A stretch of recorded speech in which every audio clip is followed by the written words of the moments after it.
My name is Jason Stanley. I'm the Jacob Urovsky Professor of Philosophy at Yale University. My name is Jason Stanley. I'm the Jacob Urovsky Professor of Philosophy at Yale University. Hi, my name is Jason Stanley. I'm the Jacob Urovsky Professor of Philosophy at Yale University. My name is Jason Stanley. I'm a teacher in the philosophy department here at Yale University. I'm the Jacob Urovsky Professor of Philosophy. I'm the Jacob Urovsky Professor of Philosophy at Yale University and the author of 5 books, most recently, How Fascism Works, The Politics of Us and Them. What is success? You can be successful at many things. You can be successful at counting blades of grass. Is that success? It isn't success. I'm the Jacob Urovsky Professor of Philosophy at Yale University and the author of 5 books, most recently, How Fascism Works, The Politics of Us and Them.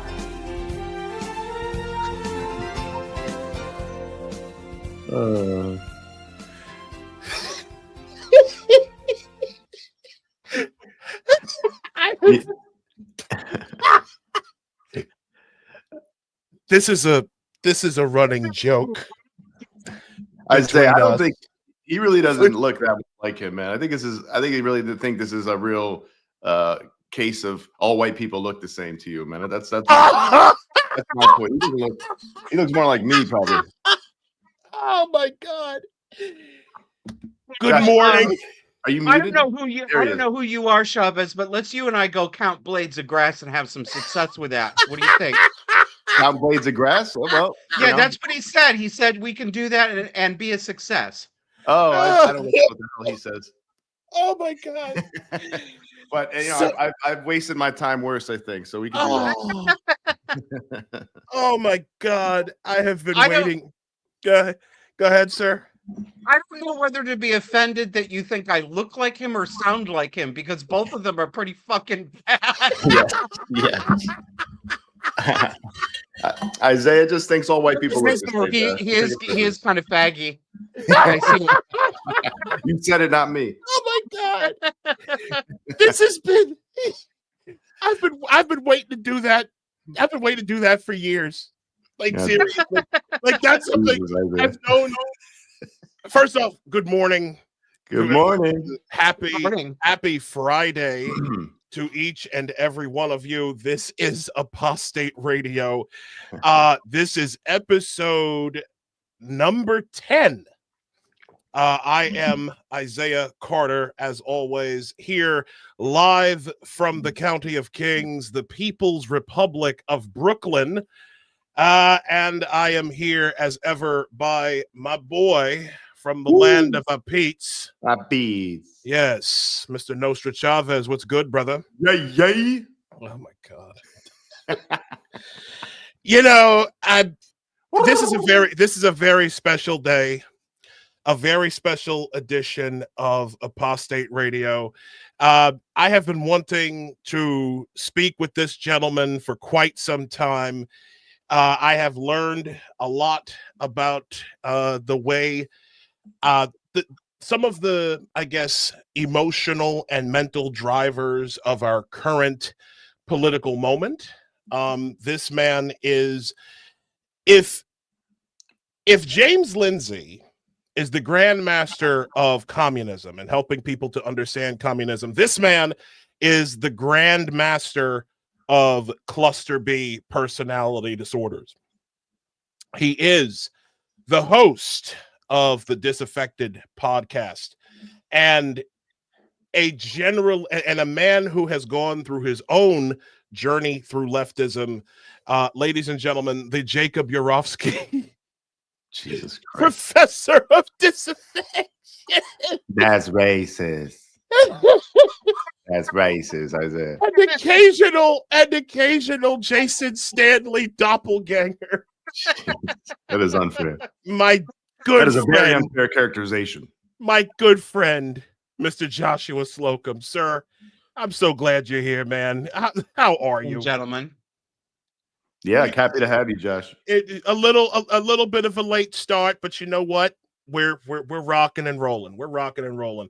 This is independent media, man. You got to roll with the punches. Exactly. Can I first? I know that you want to talk about some serious things, but the way I'm built is I can't talk about serious things without also talking about bullshit. So the first thing I would like to talk about, please, We have that in common. is somebody please explain to me what is street beefs. I was promised street beefs. I do not know what street beefs are. Street beef. Yes, Like street please help me.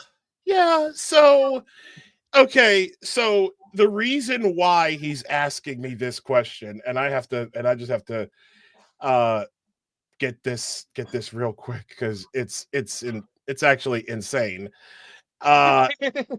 So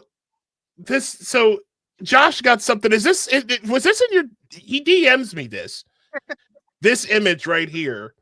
Oh wait, wrong one. What was that? No, we'll get to that. About race, good. Yeah, we'll get to that. But hold on a second.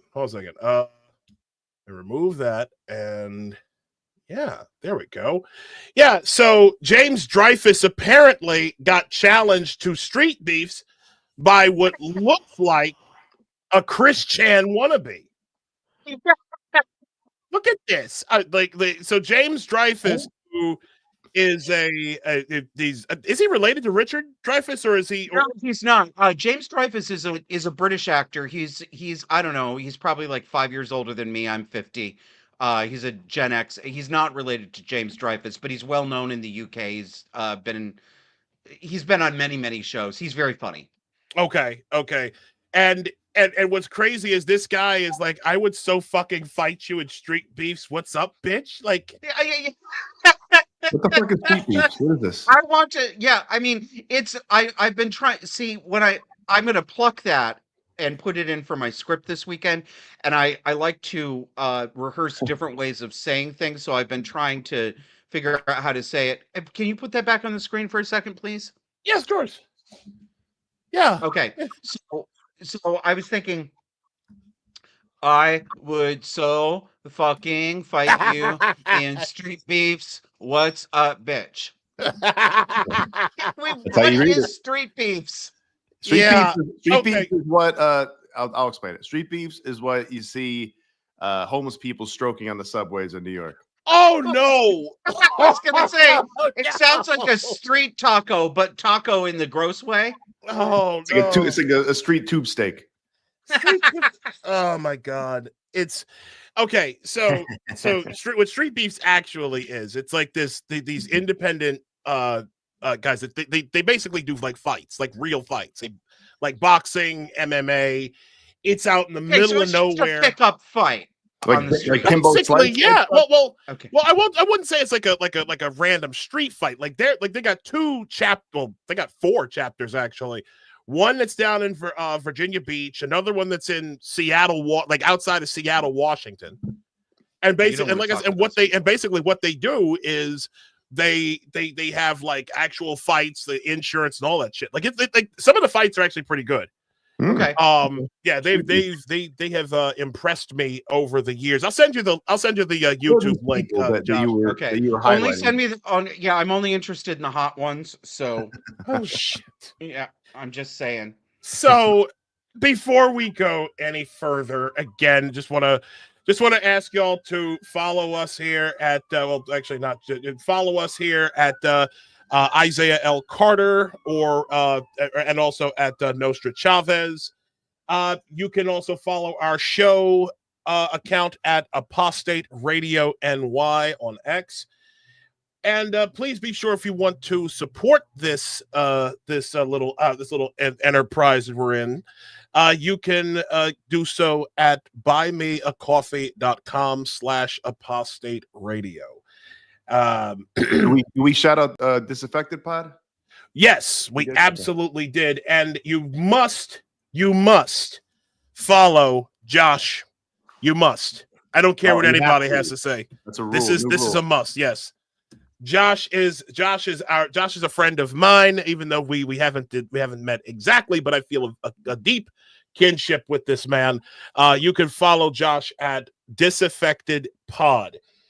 Now, I'm going to say this. You've got quite the podcast, sir. If you could speak to our audience here, who you are, what your journey was like. Journey. My journey. Okay, I'll tell you about my journey. Yes, please. Yes, your journey and how you get out of the weirdo community and all that. Yeah, community. Go ahead, dude. So, Disaffected is a weekly show that I do with my friend Kevin Hurley, who is the other half of the show. He's Shout technical. to Kevin. Yes, he makes it look beautiful and sound beautiful and everything technical work right. He's the producer. Pardon me. It's a weekly show and it has a thesis. And the thesis is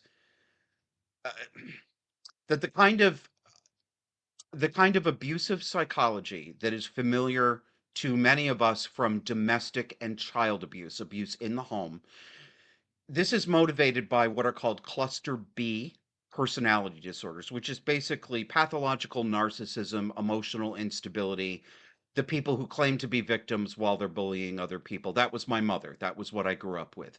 And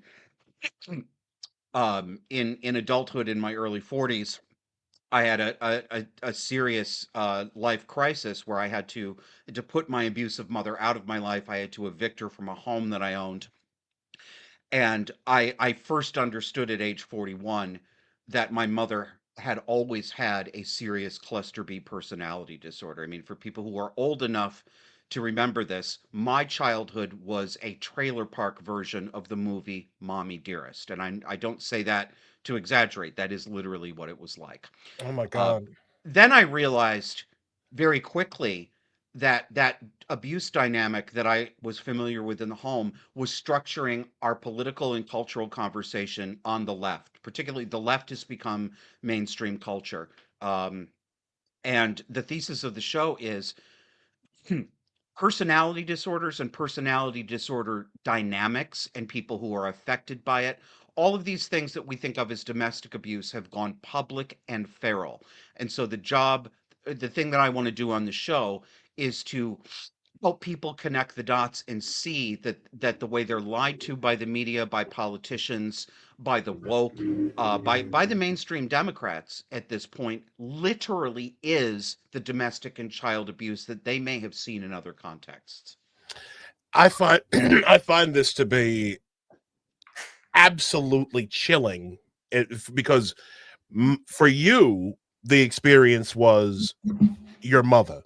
And for those of you who are unfamiliar with the Disaffected podcast, please make sure that what Josh has recommended for people to do, go watch the first, and I believe it's the second episodes of your podcast to get the full context. Yeah, episodes 1 and 2 are audio only. It's a fully produced video show now.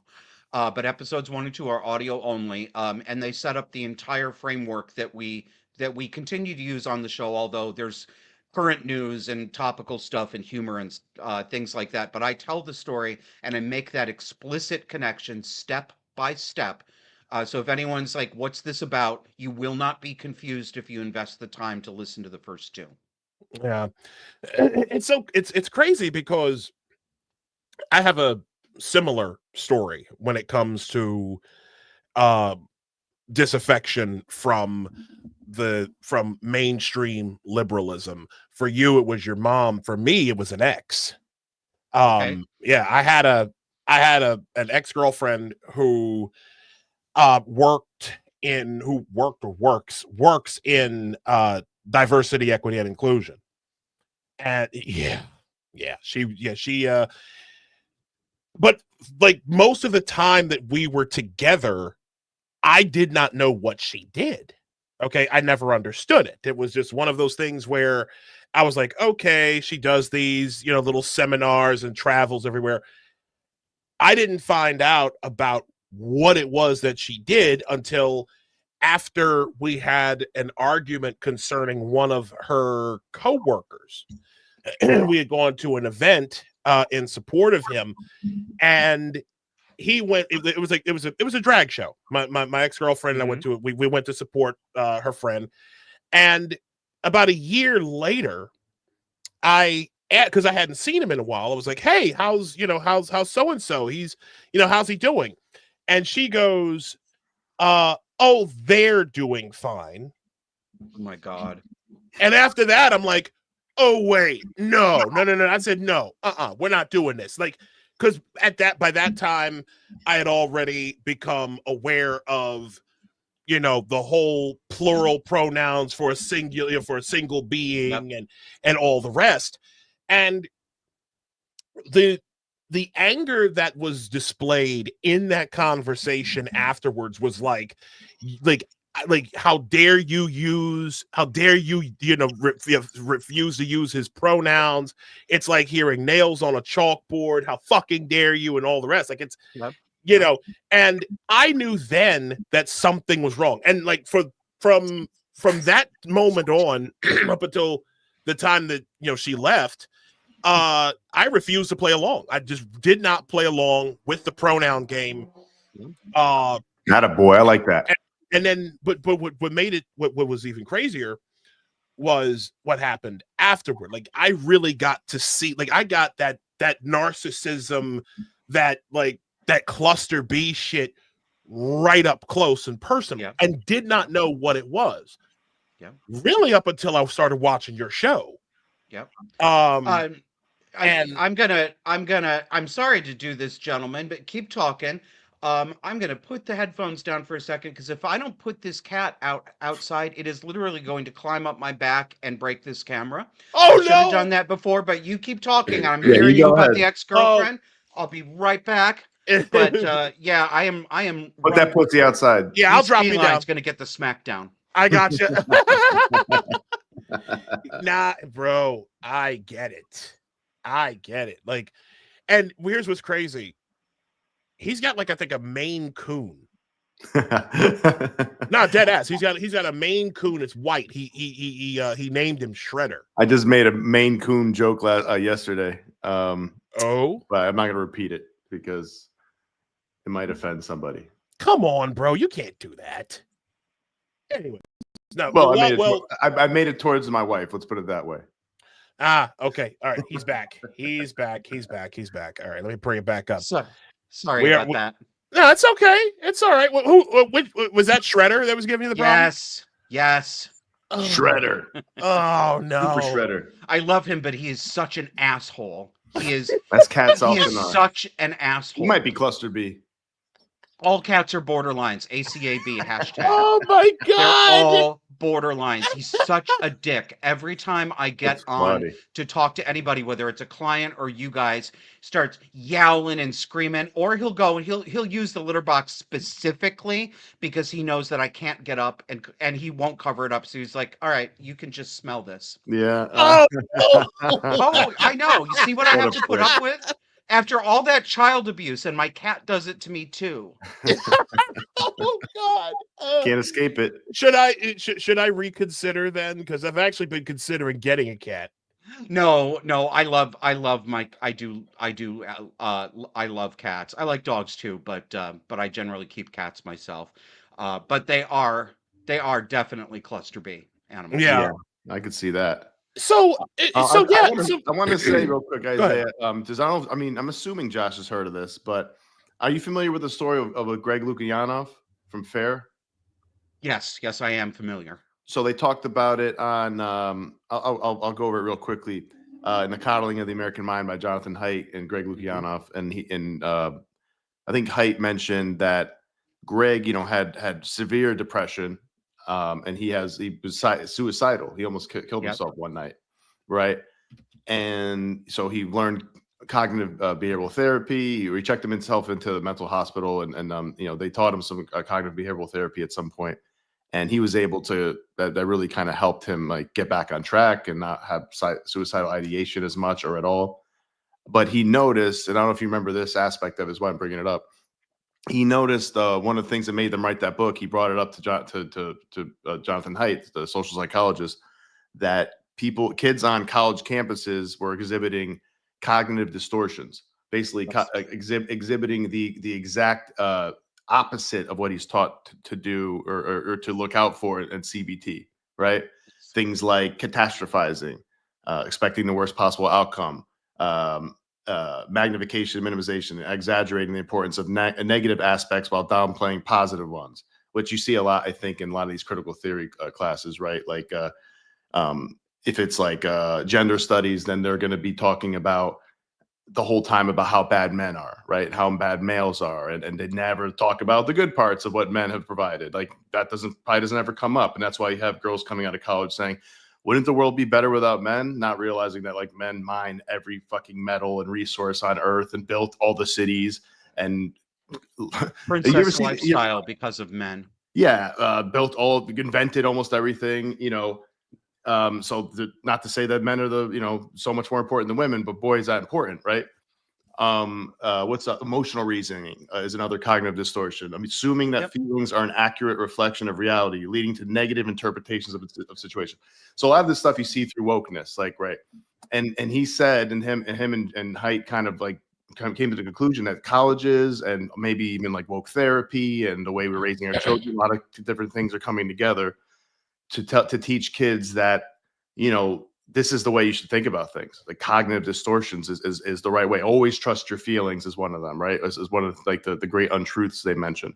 So I think it kind of goes side by side with what you're saying with the cluster B stuff. Maybe, I don't know what you think about this, that maybe it's helping push kids and woke people and even adults into like being more cluster B or being more narcissistic or borderline, because these are probably things that could be developed through like, you know, having the opposite of a proper character development. You know, it's not always perhaps based on personality or not always based on childhood trauma or neglect, although that's a big part of it often. But it also could just be something developed that people reward and nobody calls them out on, right? So what do you think about that? Yes. Well, yes. That's why I keep saying yes. Okay. We're all talking about the same phenomena. Yeah. I do not. So a personality disorder, to be diagnosable, you know, like if you were go to a clinician and really get formally diagnosed, that's a severe mental distortion. Personality disorders are not light and easy mental illnesses. They are, in fact, the worst and most intransigent. Indeed. There are exceptions, and you're going to get. Well, you may get flooded with complaining. Not all people who say, "Why didn't Josh say that in this case?" Blah blah blah blah blah. I'm not playing that game.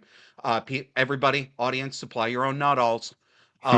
You're all grown-ups. You all can understand that. You can only do that so many times before you want to put a bullet in the head. But for the most part, most cluster B personality disorder people are not going to get better. Most of them don't have the capability. They don't think there's anything wrong with them. They think they are the ones who are right and everyone else has a problem. Yeah. I'm not proposing that the majority of leftists have a personality disorder. Here's what I am proposing. Number one, that the left today is the natural home of this kind of psychology, this kind of cluster B psychology, not the right. It's not both sides. Yep. Yes, people of all political persuasions can have these psychological problems. No, it's not symmetrical. It is the left today. Yeah, it is. And so, yeah, we're not going to play that. I'm not going to make people feel better by saying, well, you know, but also on the right. No, that's a bunch of bullshit. It's actually part of the cluster B game. Yep. But I am saying that even people who do not have a fully diagnosable personality disorder are far more baseline narcissistic and enact cluster B behaviors at a far higher rate than the background population did even 20 years ago, but certainly much more than 40 years ago. It's insanity to me because it's almost as if it's been induced over the span of time. It has been. And you're right. I'm sorry. Well, I have noticed this in advertisements. Yes. Like there's so much more focus on you deserve. You deserve. This is a Nothing's journey. more important than your vision. Exactly. Break all boundaries. You're amazing. Never Right. accept no. You're amazing. Yes, you hear that a lot. Everybody's fucking amazing, like Spider-Man. Like how everybody for what? It's like this whole these words that like used to mean extreme positive stuff is now just everybody's amazing. Not everybody can be amazing. All right. Right. If every and that's something that you touched on a while ago. This is very woman oriented. There's the feminine narcissism. Yeah. This is I'm afraid this is not equally sexed. The problem is far more on the woman's side right now. I would agree. I would agree with that. There are women are out of control. They're absolutely out of control. Some of them are, man, they are especially on the left, rewarded for enacting narcissistic, borderline, and often sociopathic behaviors. They are applauded and said that they are described as being strong women. Look at Hollywood. We've got we have movies now that are giving the sympathetic backstory to the villainess. Yeah. They did it with Cruella de Vil. They did it with Maleficent. They're doing it with the Marvels. The Marvels. All of them recently, right? Yeah, they do it a lot. Yeah. And there are a lot of men who are partaking of this too. It's not as if men don't display these things, but this is very much the feminine toxic femininity. It's toxic femininity. Yeah. Toxic femininity. If there is positivity, toxic masculinity, there's definitely toxic femininity, and this is a big part of it, as well as like the devouring mother stuff with that's all cluster B stuff. As you said with like Hollywood, it's like you see these actresses that have 2 trans kids, 3 trans kids, 2 trans kids and a non-binary kid. It's like, how the hell did that happen? Yep. And no one wants to ask because we've all been like, no one wants to ask that question because we've all been trained over the last several years to just accept it as this, as just a thing that happens, right? Yes. Like there's no way. And then what really has bugged me particularly about the whole gender nonsense over the last several years, it's as if there's been, well, really, before I'll take it back a little further. There has been this pedestalization, this, I would say, this pedestalization of everything in that group, as if it somehow makes them more, I don't know, enlightened. If they identify in that way, like they could be dumb as dog shit, but for some odd reason, but we would have to listen to everything they say and treat what they say as some type of dogma, as some type of like holy dogma. I mean, I know you've seen that before. Lived experience type stuff. Yeah, that whole lived experience nonsense. Like I've never seen it. I'm a victim. This my friend Helen Dale. I'm gonna forget the phrase she uses. She's a writer, commentator, retired lawyer. Describes this really well as I forget her really good phrase, but it's basically the idea is that the state of being a victim, the state of having been abused, somehow elevates you to a moral oracle that we all need to listen to. Same thing with oppression, right? If you are if you're oppressed, then you're morally virtuous and you can't do anything wrong. Disabled, who's a lesbian, who's a Muslim, like all add those together, she's like the queen of the universe. Yes. Yeah. So, and we're seeing it in it's the gender stuff, it's feminism, but it's also, like I told you, Isaiah, what we were going to talk about. It's also, this cluster B thing is so evident in the prominent Black community right now. And I say Black community advisedly, because I make fun of the word community on the show all the time, because we're always calling these disparate group of people as if they all have the same common interest. And I know that they don't. Mm-hmm. But, right now, this kind of aggressive sociopathic narcissism is not only okay if you're a woman, if you're a tranny, if you're Black, if you're gay, well, except if you're like me, a gay white man, I'm an oppressor now. I've lost my privilege card. This is all, it's not only okay, it's actually applauded. It's called moral. It's called fighting the good fight. You know, so yeah. So Josh, I mean, I agree with everything you just said. Do you think what do you think caused like this increase in narcissism? You know, and maybe I'm sorry if you answered this already, but specifically, or what things? There's probably a number of things within the last, I don't know, 3-4 decades, or maybe even since the 60s. I'm sure probably it started since the 60s. I think it is since the 60s. Yeah. You know, we could do 5 shows about this and never get to the bottom of it. The broad outlines of the answer, which are all I can give you, I think, Yeah. are the combination of the very comfortable material existence that became available to Americans in the post-World War II economic boom, the 1950s, that standard of living that was higher than anyone on the world had ever seen before. I think it made us soft. I think it made us complacent. I think we forgot that basic values matter: stable family structure, sexual modesty, reining in your hedonistic impulses, separating your private life from your public life. The sense, and particularly with the hippies, my parents' generation of the 60s, the sense of duty to country was completely laughed at. Yeah. You know, there was no such thing as civic duty, no such thing as it's all the man trying to hold you down.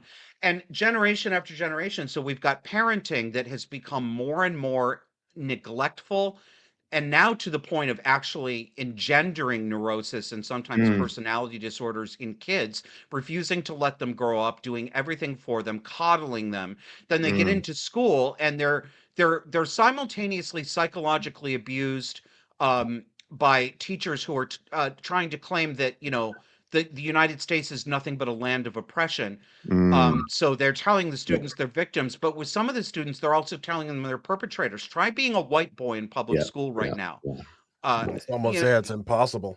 I mean, you know, it's or impossible. a black boy. I mean, what you know, if you're a black kid in public school, first of all, you can get away with anything. You can hit anybody you want. You can scream at the teacher. You won't get expelled because people are afraid of being called racist. If you're a white kid in school, but both it's school has, what is the word I'm looking for? Demonized the state of being male so badly that young men, and it has nothing to do with race. It's just, you know, how young men, boys and men are. They really don't have a chance in public school. So Not I think anymore. all of these things are coming together to make this excess of narcissism. Yeah, Christina Hoff Summers wrote a book called The War Against Boys, I think in maybe 1999 or something like that. Yeah, more than 20 talks years about ago. it back then, and like, you know, she foresaw this and saw what was going on with her sons. Yeah, I agree with you. I was going to mention, but then you kind of just mentioned it about the causes. I think a big part of it, is definitely the Marcusian leftist leaning thing where everybody's got to be an activist, which means you got to go against the white people, the male, straight people, whatever, America. That's Gramsci. So there's that. And that's Antonio Gramsci. Gramsci was the one who said that. A number of those guys. Paulo Freire, as James Lindsay was talking to us about. But also, like you said, James about, is right on about this. What I was going to say is like what you just brought up is like, I think there's been an erosion of virtues. We used to teach kids virtues, right? And that was very useful. Being honest, being courageous, being dutiful, and also getting rid of civics classes. Like I don't know if we have that anymore. I'm sure some schools maybe do. I haven't seen any, but I didn't have civics classes, and I know they used to, where they teach you like, hey, how to be a good citizen.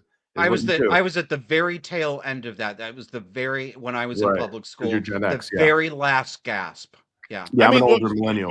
The thing that bothers me is especially about the lack of civics. The lack of civics is that it proves how narcissism and this obsession with feelings has completely left the door wide open for people to not have a single clue as to the actual workings of their government. And so anybody who's an elected official, that's why we always have seemingly the same exact kind of people who are running for office. Okay. These people can almost say, especially given the emotionally charged media ecosystem that the left currently enjoys, it's basically, well, the Constitution just says whatever the fuck I want it to be. It's just whatever I say, and or you just abolish it. Or you get some screaming, cotton ball head on the Breakfast Club here in New York talk about, well, I think we ought to just get rid of the Constitution altogether. Good like anything that was written before 1965, and I find that date very, very suspect. Well, anything that was written before 1965 was written by all white men, so we need to get rid of it. Never mind the fact that the 14th and 15th Amendment, which are the only reason why we're still not in the cotton fields in 2025, was written by old white men. So what? We're going to get rid of that? Oh, we're going to get rid of the Civil Rights, the Civil Rights Act and all that. Yeah. Oh, yes, that is what they want, and they will do it if we allow them to. Right. They've already succeeded to a great degree. Mm-hmm. It's not like, oh, that'll be coming. They're already winning. Already doing it. They've been winning for years, and they don't. There's probably nothing. There's nothing that's going to wake these people up except forceful pushback. But I gotta say, white men are getting real fucking sick of this shit. Okay, as you should. I'm 50 years old, and not just white men either. I was a leftist my entire life. I was a Democrat. I was a goddamn wokie. I was under this spell. I believed this stuff. I called myself a male feminist. I was like, trans women are women. I mean, I was absolutely cult indoctrinated, like millions of other people. I'm not above this. I was part of this. I know why it happened. Yeah. I was wrong. I mean, I could not be more politically opposite from the person I was 10 years ago, because I see now that it was a deception. And that the people who I was told were my enemies were not my enemies. They were the people who were keeping the roads paved. They were the people who were raising their children right and paying their property taxes. These were just normal people. And if you guys had, anybody can do this. You can find evidence of my lunatic leftist opinions all over the internet from years and years ago, right? Same. And anybody can find that. You'll all see it. If a guy like me, who looked like the stereotypical, frankly, liberal faggot, which is what I was, if I can end up here, this can happen to anybody. So, don't think you're safe. You can only piss the white guys off so much. I mean, I think in this particular, with this particular point, we're going to get into what's been pissing everyone off, because something else happened.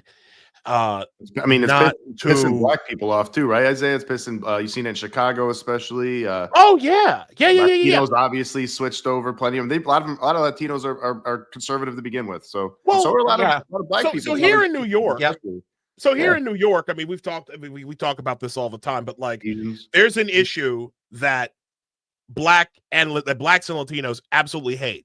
Okay, and that's congestion pricing and all this other like anti-motorist shit that New York City has been. This entire anti-motorist kick, from the speed cameras to congestion pricing to boulders and all that stuff, right? No, I know. Yeah, I can't imagine what they've got up there in New England, but down here, but like the Marist poll came out a couple days ago, which showed that like 60-some% of Latinos and close to about 58% of black people who were interviewed for this poll are all opposed to it.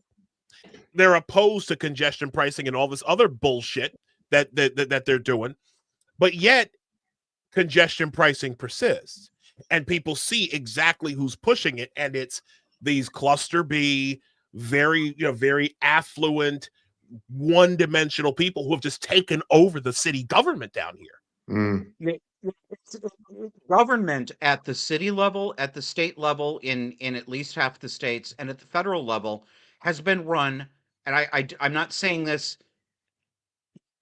You have to explain so many. Millennials and Gen Z have so wrecked language that I feel like I can't even use the word literally, because if I use the word literally, you will think I mean the opposite. There are You literally actual. just said that. I literally just did. We are run by actual psychopaths. We These are are. actual. Psychopathy Yeah. is one word for one of the cluster B disorders, antisocial personality disorder. These are people without a conscience. They do not care about the harm and the effect of their actions on other people. Some of them sadistically take pleasure in harming others, but all of them simply don't care, and they will use you up to the point of death in order to get their aims fulfilled. We are under the yoke of psychopaths. We are here. Yeah, we're here. And it's to that effect that I want to get into. There's a couple, there are several things I wanted to talk to you about, but I know we've got you for up until a certain time. I want to talk about this whole thing with RFK Jr. real quick, because RFK Jr., out of all of the people within the Trump administration that I was very, very happy that he to have him on, RFK Jr. was maybe was probably the number one guy behind Scott Bessent. Okay. Scott Bessent became a favorite of mine because of his Scott Bessent, for those of you who don't know, is the current Treasury Secretary. Right. And RFK Jr. is the head of health, HHS, correct, if I remember correctly. Yes, He's the head of Health and Human Services. This man has had a crusade, and honestly, it's a crusade that I applaud him in, which is he's trying to get to the bottom of why kids have so many illnesses. Yep. So many childhood illnesses leading up to and including autism. Yesterday he gave a speech that has had certain corners of the internet buzzing, because he, like I said, he wants to get to the bottom of autism. Here's a clip of it. Read literature. It is absolutely indefensible to continue to promote this. It doesn't take you to read the literature. It just takes a little common sense. If autism, if the epidemic is an artifact, a better diagnostic criteria or better recognition, then why are we not seeing it in older people? Why is this only happening in young people? You know, I asked Walter before we came out here, I said, have you ever seen anybody our age? I'm 71 years old with full-blown autism, head banging, nonverbal, non-toilet trained, stimming, toe walking, these other stereotypical features. Where are these people walking around the mall? You can't find them. They're not in homes. There are no homes for them. There are no institutions for them. He's absolutely right. That is peculiar, huh? That is very peculiar. And I don't know what happened to that. That was a very what happened? The thing turned off? Yeah, the clip stopped. But Josh, what are your thoughts on that, man? I think you're asking about the hysterical reaction from many many commentators on the left, people like Senator Elizabeth Warren, who called it dangerous and disgusting. That's a direct quote. She called his comments dangerous and disgusting. She's a cluster B shrew. Why is it dangerous and disgusting? Here's what I think it is. Yeah. Okay, and I think this is tied to the concept of the anger that people have over the word retarded, which I'm going to use repeatedly. Same. Sorry, it's a great word. It's the best word. Here's the reality. God rest her soul, my Aunt Connie, she's been dead since the early 1990s, was mentally retarded. That is the name of the condition that my Aunt Connie had. She had fetal alcohol syndrome. She was born in 1959. She was I miss her. Of all the people in my life who've died, I miss her the most. She was a wonderful person, but she was very seriously brain damaged. And she got to the level of capability of about a 4 or 5-year-old with emotional problems. She could feed herself, she could go to the bathroom, but she couldn't tie her own shoes. She couldn't live by herself, right? Um, Connie was mentally retarded, and people absolutely lose their mind over that word. Why? Why do they lose their minds? Because our modern value is to deny reality and to invert reality. So we have to call ugliness beautiful. We have to call confusion clarity. We have Yeah. to call abuse love. I mean, we do it. We call the medical and surgical Mengele level abuse of children, sex Care. changes for children. We call that gender affirming Care. care, Yeah. right? Think about the word It's retarded. despicable. Retarded itself is a euphemism, meaning a good word. It is a misleading word. It was actually the replacement for moron and imbecile. Yeah. I want everyone in the audience to think this through with me. Put your thinking cap on. Shut your feelings off for a minute. What does the word retarded actually mean in the dictionary? It means delayed. So, for example, you can set the spark timing on your car and your engine to be delayed. It's called retarding the spark so that you get a more efficient combustion out of your engine. Retarded people were described as intellectually delayed, meaning they were slow, they needed more time to catch up.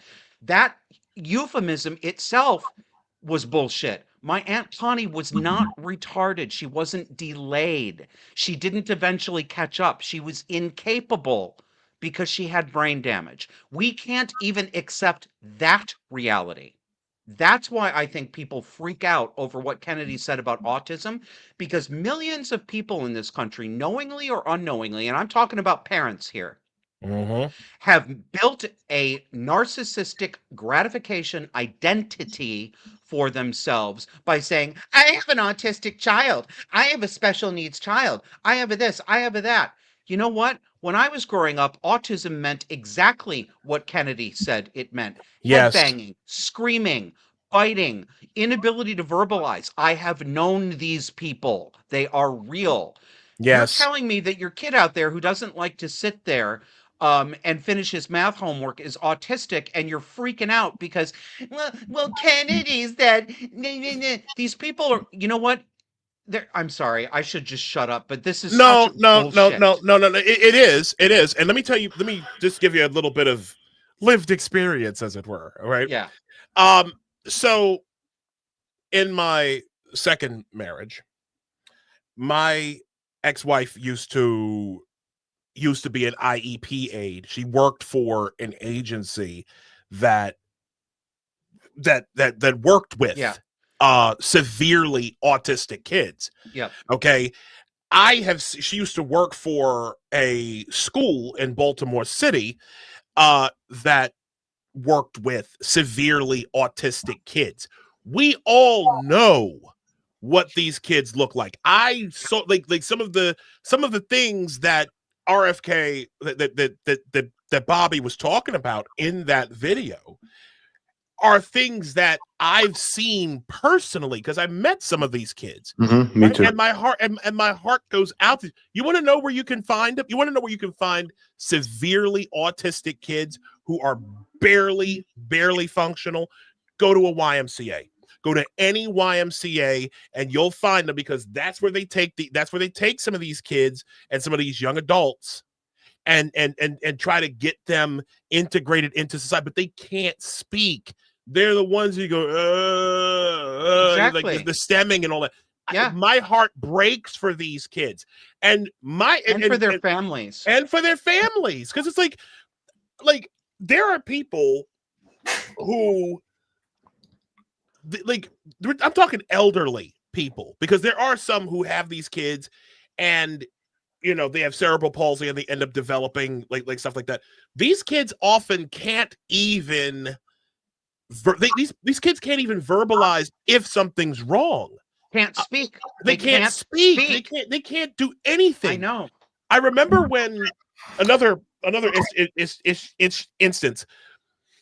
There was a kid who was. There was a kid. I used to work out in Flushing, Queens, and there was a kid who was on the subway, and like the cops were trying to get him off. Right. His parents, I guess they just let this poor kid just roam the fucking city, but like on a lanyard around his neck, they said it had a card like saying, "Hi, my name is so and so. I have diabetes. I'm severely autistic, and I'm deaf." It's like, and you're letting this, and like that's the type of person who RFK Jr. was talking about. Yeah. And I want to go to this real quick because I just want to say real quick, as I just want to say, I used to work with kids like this too. So back like 15 years ago for a couple of years, and that's exactly how he described them. Is exactly how some of them are. I know some people are probably thinking like, well, no, I have this person who's on the spectrum, a kid, or I know Elon Musk, whatever. And they're not like that at all. But it's like there's a whole population of kids that are exactly like he described. It's not exactly like you guys described. And that's I don't even believe in this autism spectrum anymore. I think this is a category error. This is just baloney. Yeah, it is, and it might be. I don't know for sure, but the point is, like, my point is, like, RFK Jr. is not speaking out of school with this. This is the reality of it. And acting like he is means you're full of shit, or you don't know what the hell you're talking about. You've never been around these people. No, and here's and I said this, and to your point, Josh, about the virtue signaling. Okay, like the people who are going to use this to kind of put themselves on a pedestal. I said this yesterday with Jamel Hill, who's always pissing me the fuck off. Such an idiot. She is. She said, thinking of the matter of fact, let me just set it up real quick. Thinking of my friend Holly Robinson Pete, who has raised a productive, amazing autistic son who is fearless, gainfully employed, and pays taxes. These were disgusting, irresponsible comments by someone who is charged with overseeing public health for hundreds of like, shut up, bitch. So then this is how I reacted. I said RFK's remarks on autism being a disease that can be treated and possibly cured is going to separate those who actually care for their kids and those who use their kids, or in this mule's case, her homegirls, like fucking trophies for virtue points.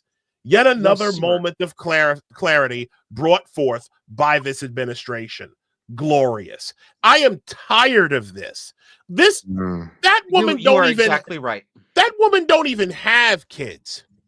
I could see, like, I'm an uncle. Okay. Yep. I have an autistic nephew. Okay. So do I. And I love him. I love him dearly. Okay. But to sit there and listen to these people talk about how they're fucking neurodivergent while they're living in their $4,000 apartment and like, oh, I'm just a little weird. No, the fuck you're not. You're just an asshole. You're exactly right. And you're a wound collecting asshole that figures that, hey, if I just collect identities and oppressions like fucking Pokemon, I'm gonna be people will love me and appreciate me. No, you're exactly right.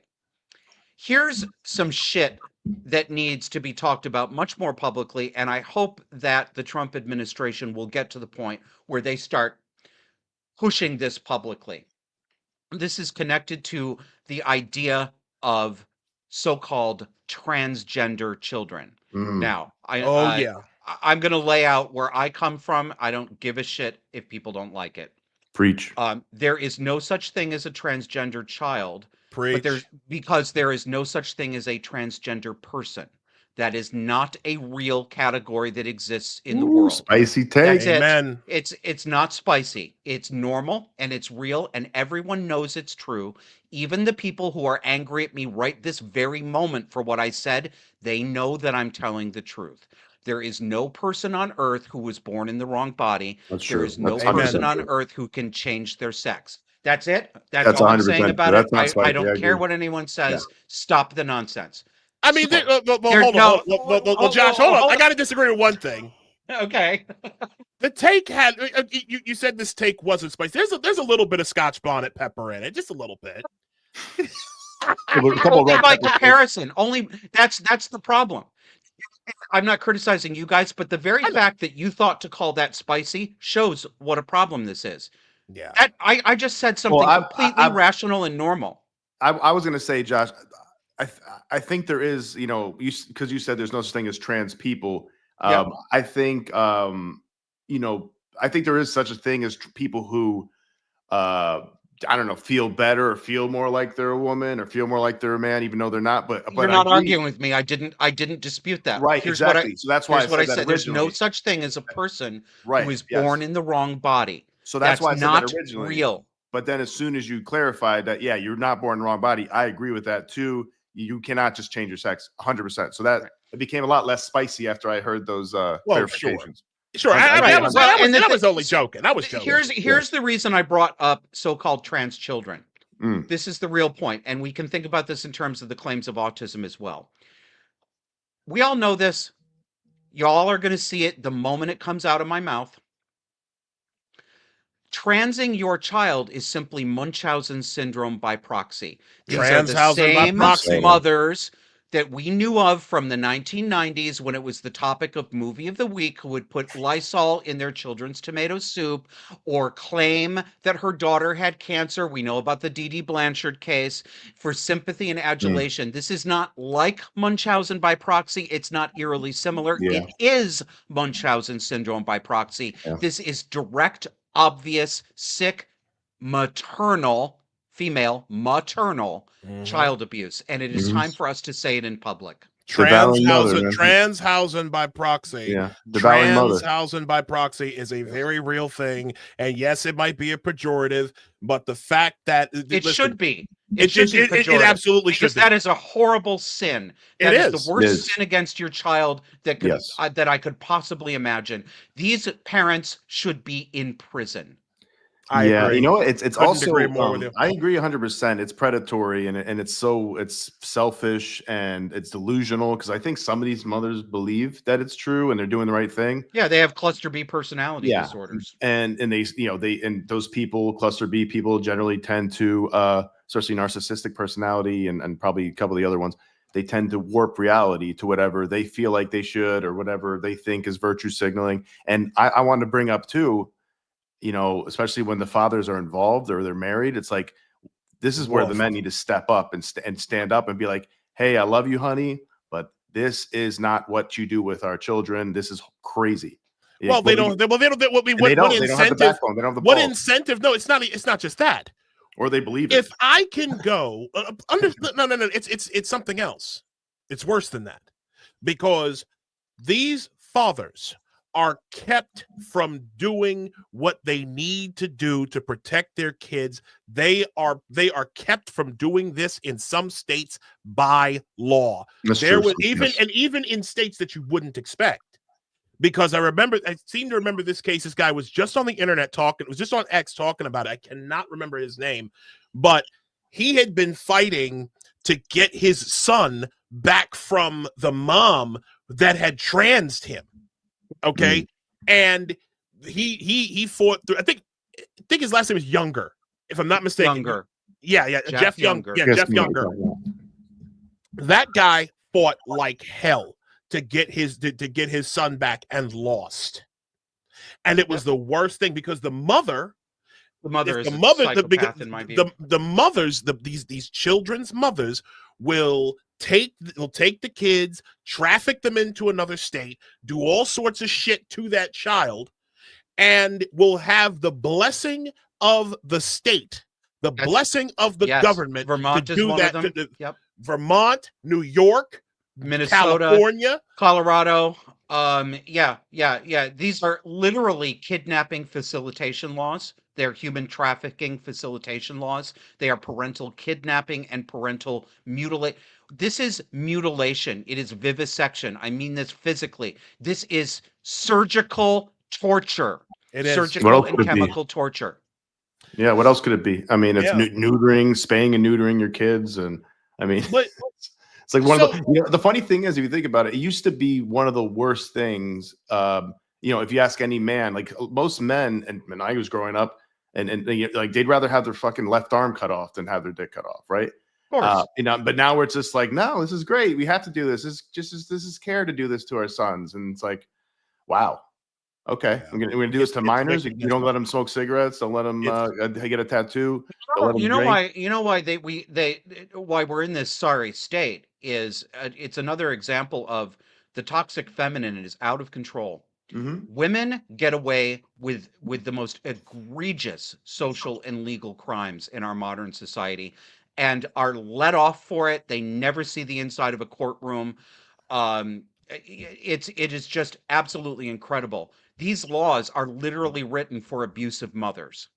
I mean, and that is actually what they're written for. And it is astonishing to me. Yeah, and you're not allowed. I mean, like there's this whole, we've seen this throughout woke stuff. It's like there's this whole shield that they have of whether it's talking about race, you're a racist, so you can't question it. If you disagree with women, you're sexist. If you disagree about this topic, you're transphobic and sexist. Yep. Or homophobic. They just it's even worse. The homophobic part. You're not just sexist. You're misogynist. Misogynist. That's the emotional. This is the cluster B emotional inflation. It's histrionic personality style. Yeah. Mm-hmm. Catastrophizing and exaggerating, like you were talking about earlier in the show. Yeah. Chavez. So I want to get into another thing here. I think I'll save. Well, first off, I want to just send a quick shout to J.K. Rowling, who was vindicated for all time by the United Kingdom Supreme Court. Legend, week. An absolute legend. Miss Rowling, if you want to come on to Apostate Radio at any time, if you ever see this, I'll bring Josh on and we can all talk to you. Okay. Yeah. But thank you. Yeah. But I just want to give a shout to J.K. Rowling because that's the UK Supreme Court finally codified that that just because you might identify as trans does not mean that you actually are that thing. And again, you're not a woman. And thank God that this whole thing is over and done with. She was super important. Real quick. Yeah.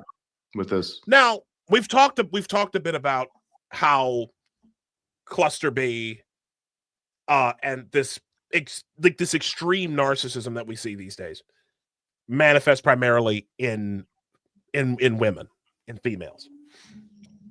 There has been a sector of this that has that has manifested in men, and it's this weakness in men. Usually you could tell that the most narcissistic men, the most overtly narcissistic men, are total weaklings. And nowhere has this been. I mean, we could talk about fucking what's his name, Cory Booker's 25-hour, tirade. Timu Obama. Right, Timu Obama. We could talk about that, but I want to talk about one of the senators from my home state of Maryland, regretfully, Chris Van Hollen, who debased himself. What's that? What a old. Oh my God. Total debasement. Let me see if this is the right one. Oh, this isn't it. No, that's not the right one. Total debasement. Yep. Of himself by going down. We've heard a lot about this illegal immigrant from El Salvador. Yep. Confirmed member of Mara Salvatrucha 13 MS-13. Los más malparidos de El Salvador. Hi, Poppy. Oh, shit. You relax, Josh. Wait, what did Josh say? He said something puppy. Yeah, something puppy. Not. Yeah. You chill out, buddy.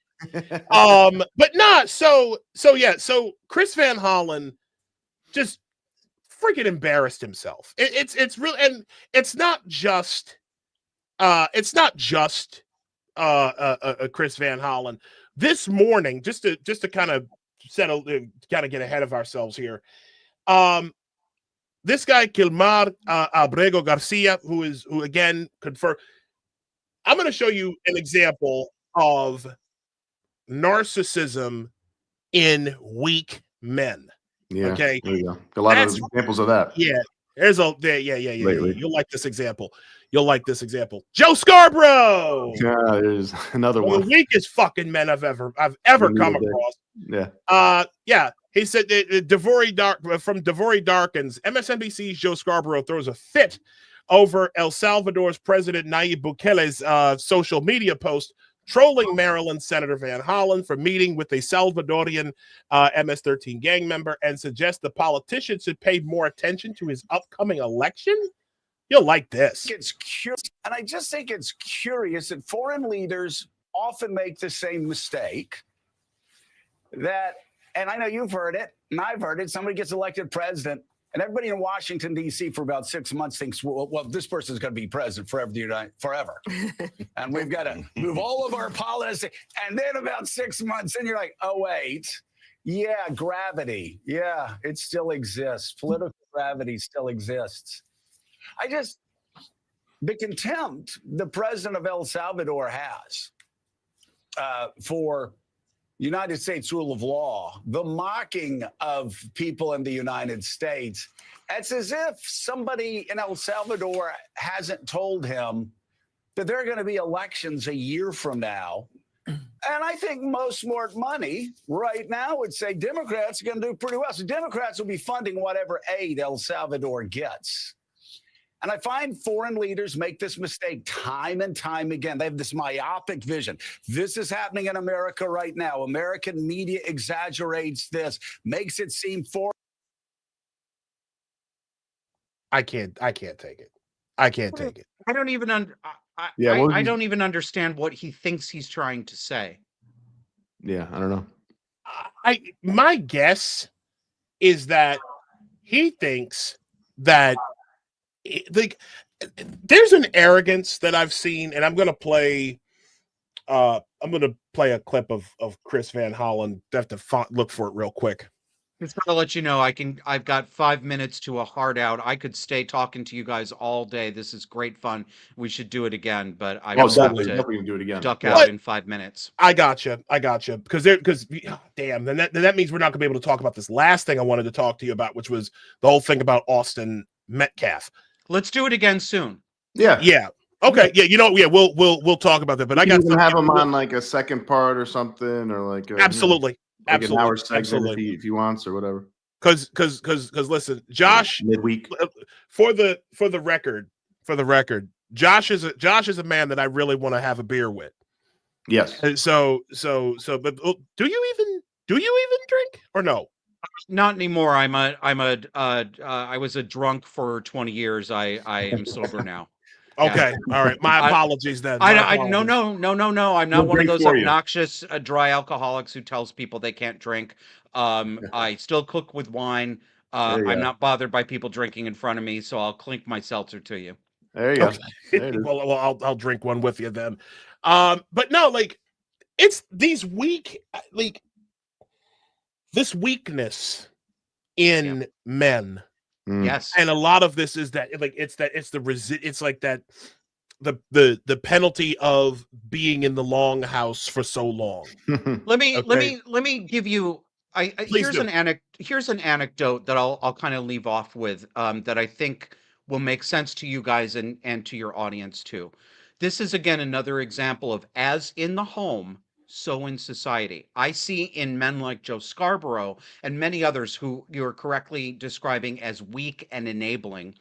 They're the same kinds of people they're the same kinds of weak husbands that you see marrying women like my mother. So take my mother's husband, for example. 9 years ago when I had the confrontation, I had to go to court and evict my mother from a home that I owned. Mm-hmm. Part of that was she was abusing her husband.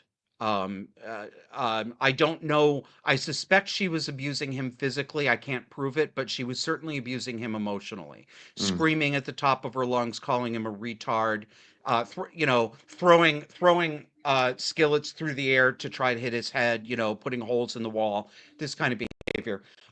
My sister and I were afraid for him. We were afraid that my mother was actually going to hurt him. So when my mother was out shopping one day, I called him when I knew that he could talk by himself. And I said, "My sister and I are worried about you. We have a plan. If you want to get away from the house, I'm here today. I can pick you up, da da da da da." Right? I mean, this is a guy who my mother was threatening to break his skull open, Yeah. just right. He turned on us. He turned on me. He said, I was the crazy one. I was the one with a personality disorder. My mother only had problems because I was a horrible son. And he was saying he himself deserved my mother's abuse because he was, a shitty man and blah, blah, blah. Right. Battered wife Ooh, syndrome. that's stalker. That's Stockholm syndrome. Beat his Yeah. ass. Oh, yeah, of course. Well, all spouses who have abusive spouses and stay there have something like Stockholm syndrome. Yes. So this is what I see happening with a lot of men. They are in fact abused, but they're complicit because they enable, they do her bidding. Yeah. Right. Yeah. So in this sort of ultra feminized political atmosphere where we're supposed to pretend that it's normal and moral to have warm, fuzzy feelings about foreign illegal aliens, but contempt for your next door neighbor who's an American, right? Yeah. Yeah. The men who cooperate with this remind me of my mother's husband. They don't want to be rescued. They're getting something out of this. They're getting something out of it. It's horrible. I mean, I know I've seen how this manifests in some other families.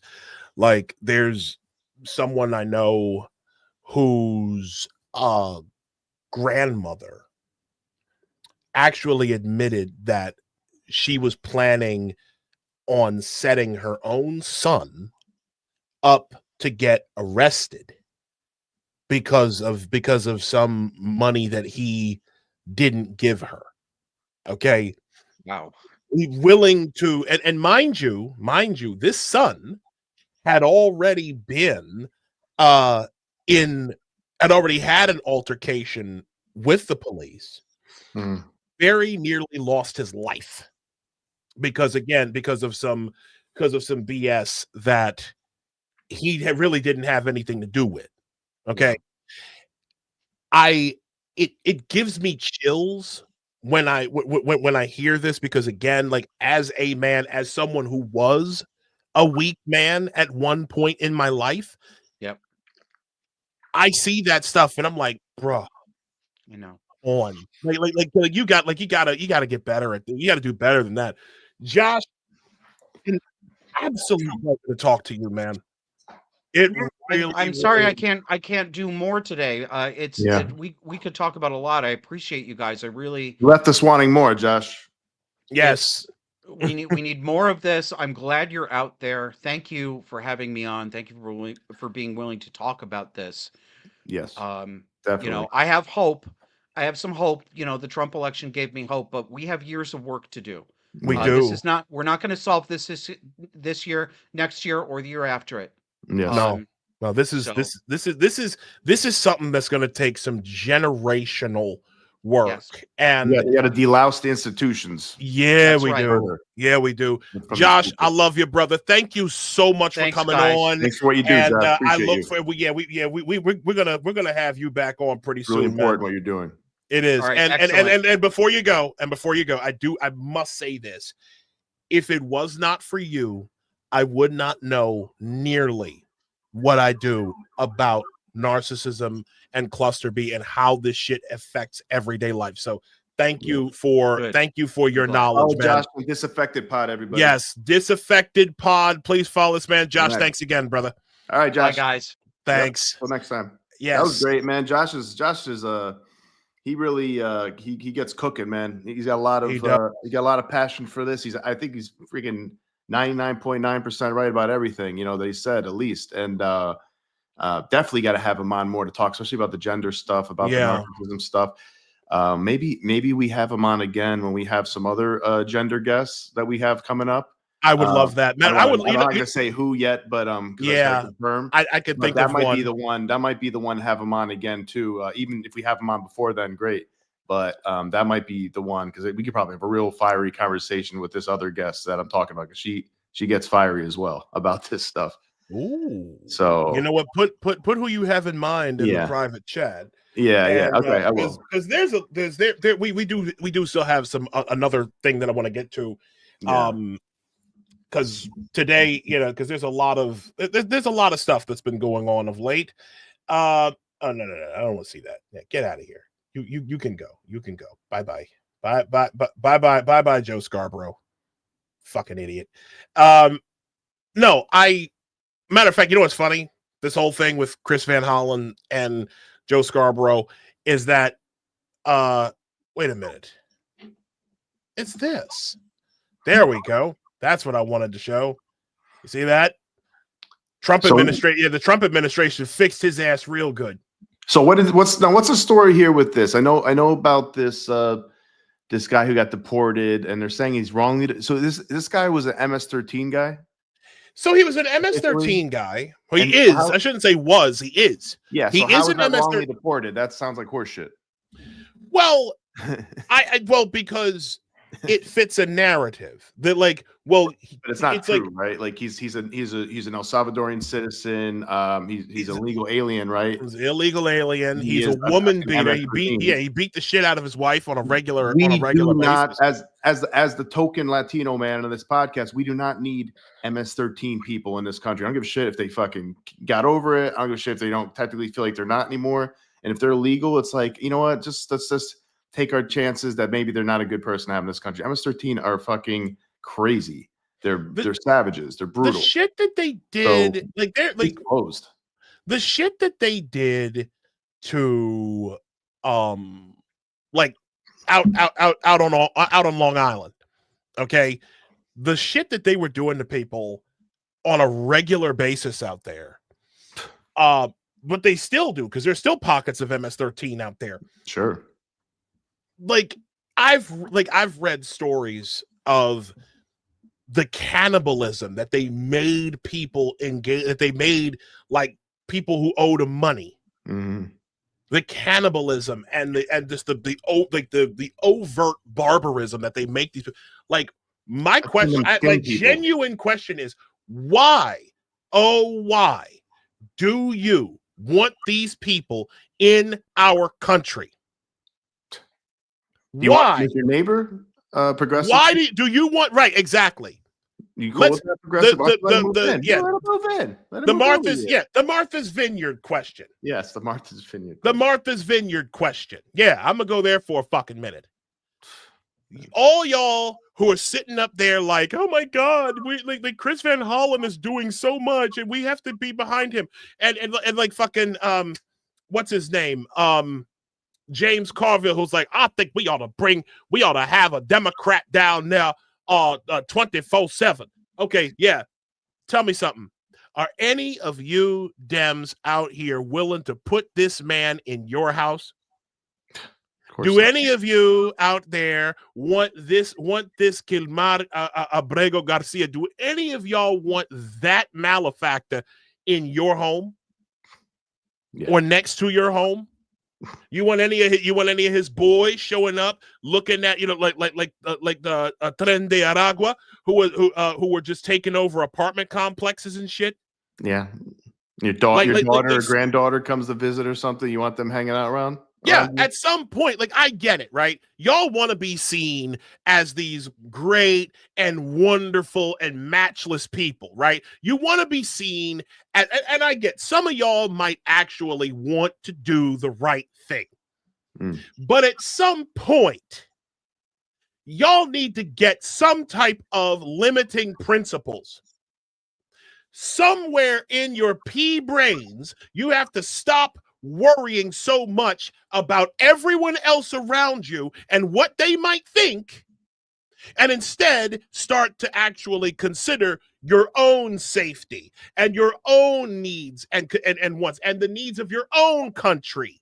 Yeah, exactly. Because what Chris Van Hollen is doing right now And what the Democratic Party are doing by insisting that the Salvadorian government let this dude go and send and bring him back home, what they are doing is they are proving that they no longer care the slightest amount about their own people. And it don't matter if you're white or you're black or whatever. You want to know how? I want to show you this, because this is what they're doing now to their electorate. Okay, Democrats are abusers. Leftists are abusers. Take a good watch of this piece of propaganda from the New York Times' Ezra Klein. Wait a minute. Why is it not showing up? Why is it not showing up? Okay, it's populating. Okay, you know what? I could have sworn. You can find out. I'll start talking if you want to look for it. But I think I think let me drop down. Yeah, as I said, we said many times, I think on this podcast, like, people need to start thinking about how we're like a big family. This country, the nation, is a big family. The citizens of this country, we got to look out for each other and communities, and look out for the safety of our community, and look the rights and the privileges of our own people. And I mean community as in the people who live around us, the people we work with, the people that we go to, have our kids go to school with, that we maybe go see the fireworks with, or go to the share the beaches with, that sort of thing. That's a real community, not like Latino community, a Black community, a gay community, and trans community. Like, those aren't really real communities. Those are just like political factions or categories that the left wants to use to flex power. But it's horseshit for the most part, right? Those aren't real communities.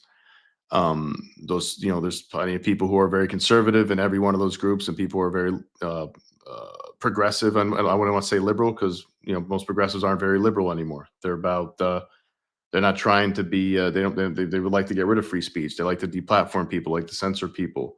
They like to mutilate kids. So they want to have open borders, which is crazy. Like, who the hell has open borders besides the woke left, I guess, in Western Europe and America now? It's like, so you got to let people. Anyways, what I want to say is, like, we need to, like, to echo what Isaiah was saying, is we need to focus on protecting our own communities, our own kids, our own families, our parents, grandparents, vulnerable. I mean, everybody's vulnerable to these people, not just even men, even grown ass men, big men, because they have guns, they have gangs, they have weapons, they do organized crime. Everybody's vulnerable technically. But especially we need to protect our kids, especially we need to protect our women. Women are getting raped, they're getting killed, people are getting pushed in fucking subways, abducted, human trafficking. It's like, and yeah, maybe it's only 1%, maybe it's only 5%, maybe it's only 10% of illegal aliens. Who knows? I don't know. Even if it's 1%, even if it's 0.00009%, it's like there shouldn't be having any percentage of illegal people doing this in this country at all. Like, yes, you have to put up with, to a degree, citizens committing crimes, and then as soon as they commit crimes, you put them in jail, put them in prison, hopefully, punish them. But at least you give them a chance. They're citizens. They have a right to be here, and give them a chance at first to see if they're going to screw up. But if you have illegal people here who are already committing crimes by being here, and some, I'm not saying they're all bad people. A lot of them are really good people, and they're hard workers, and they're actually good for the country, a lot of these people, but some of them aren't.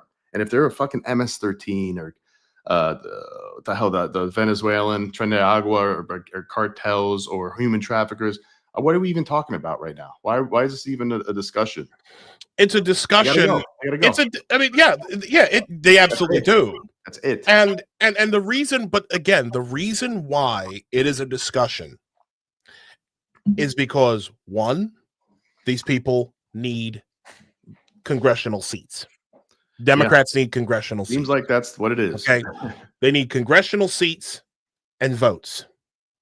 Those are the only two fucking things that they. How many people have to want. die and be raped and abducted, and bludgeoned and robbed to help out Democrat political power? As many as are necessary for the revolution to take place. Because please understand, because if we're being totally honest, like assassination culture is already here. Like we've already got. Trump almost got shot, or Trump did get shot. Trump got shot, Mangione, and Trump got shot, and there are now 2 unsuccessful assassination attempts. The one with Ryan Ruth, and then there was another one. This 17-year-old boy just got picked up trying to go after Trump recently, yeah. This was like a couple days ago. And then you see all those pictures and memes and posters. Like, wasn't there a poster in the one in a university where they're kind of like, what's it? Only takes one time being lucky or something like that. Talking about trying to kill Trump. Did you see that? Yeah. So we're seeing that. It's like I think I retweeted it the other day. Reposted it. I was like, imagine if like we had this of like Kamala. Somebody had this about Kamala or Biden or something, and like it would be a freaking international scandal. We'd be hearing about it for fucking 2 years about how the right is a terrorist, dangerous terrorist organization. Yeah. But they do this for Trump like every other freaking week, and nobody says anything about it on CNN or MSNBC. Like nobody really cares. New York Times, that's okay. He deserves it. He's a fascist. Yeah, it's like Nazis. Yeah. I think this is it. We are not even 100 days into this administration, and we are already faced with this level of horror. Yeah, I found it. So this is what I call Dark Ezra Klein. Good old Ezra. Yeah, from the New York Times, Dark Ezra Klein. Yes, this guy, like I was saying earlier, the left abuses their electorate. Okay? Leftists abuse their voter base on a level that is, quite frankly, despicable. Okay? They need people prepared to do violence. They have already engaged in operational preparation of the environment on a bunch of different levels. They are desperately they are desperate to see something happen to either Elon Musk or Donald Trump or something like that. Okay, we're talking about people who have literally said all of my problems, all of the country's issues in this society can be boiled down to one person or one group of people, like it was during COVID. And if we don't do what must be done, then our lives, it's the inversion of Jay-Z had a line in a song where he says, "What you eat don't make me shit," right? This is the inverse of that. What that person eats, what that person does, gives me the shits. And unless I do something about that person, I'm going to keep shitting. Okay. So this is the abuse that the left induces onto its people. From the New York Times' Ezra Klein. We are not even 100 days into this administration, and we are already faced with this level of horror. And I can feel the desire to look away from it, even in me. What all this demands is too inconvenient, too disruptive.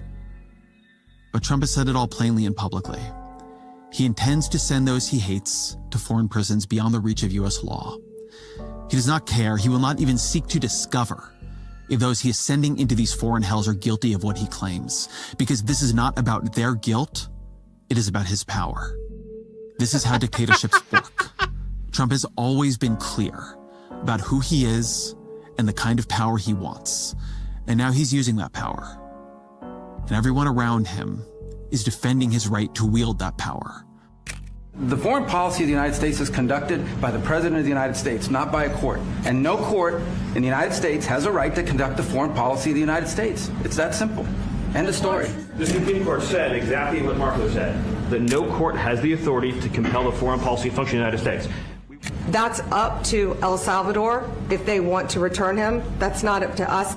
Mr. President, you wanted people to know that there was consequences if you break our laws and harm our people and endanger families. And this is a clear consequence for the worst of the worst, that we have somewhere to put them. If President Donald Trump decides that you are to rot in a foreign prison, then that is his right. And you have no rights. And if he is capable of that, if he wants that, then what else is he capable of? What else does he want? What in the world is he talking about? I mean, I don't even know why he shared those clips, because they make him look stupid. I mean, are they? He should have said, if you want, look, are they lying? Is Marco Rubio lying? Is Stephen Miller lying? If they are, let me know. Like Ezra, like explain, are they? Because if not, if that's what the fucking Supreme Court ruled on, then that's how it goes, man. And like, he's not just, what did he say? Something about like he's doing it. He gets rid of people just because of his hate. Like, really? He just hates. He just throws out everybody he hates, or is he throwing out illegal aliens? Like, I know, like, I'm sure they made mistakes sometimes. Maybe they sent throughout some people who maybe were American citizens or green card holders. Maybe they weren't supposed to be sent off. So I'm sure there's been mistakes, and that's going to happen with a big operation like this. And hopefully those people are able to come back. But good Lord, man, it's like these are MS-13 people. Some of these people, or Trinidad or whatever. It's like they got to go back home. That's it. What the fuck don't you understand about that, Ezra Klein? So here's what drives me insane about this. What a nonsense video that was.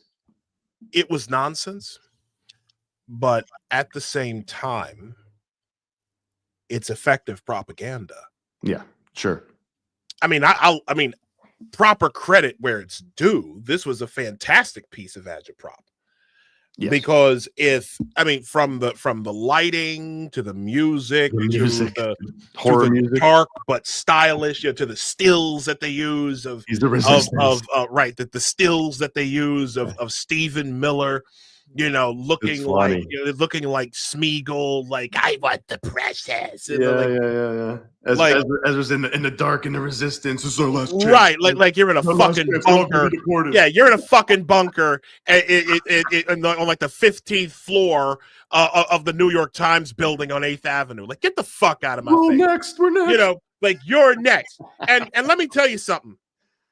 I'm particularly sensitive to this because I'm not sensitive to the agitprop, that is, but I hear this a lot amongst Black folk. Okay. Now I want to talk to my brothers and sisters for a second. Okay. I want to talk to y'all about this because I didn't heard some of this. But this is the Black Rush Limbaugh probably talking. Because I didn't heard about I didn't heard this shit from some of y'all. I'm talking about co-workers and family members. I didn't heard this from y'all. Isaiah about the code switch. Talking about Obama gonna send not about Trump gonna deport me. Trump gonna deport us. He gonna get Black people out the hood. He gonna deport your ass. He gonna deport you if you don't do it. Yeah, exactly. That's the very first fucking question that I want to ask. Where? He's gonna pick an African country on the fucking map or something, or Jamaica or Haiti. Or something? Let's see. He just gonna start in the South Bronx. He gonna start in the South Bronx and get rid of all these little N-word children that don't know that Kathy Hochul said don't know what a computer is, right?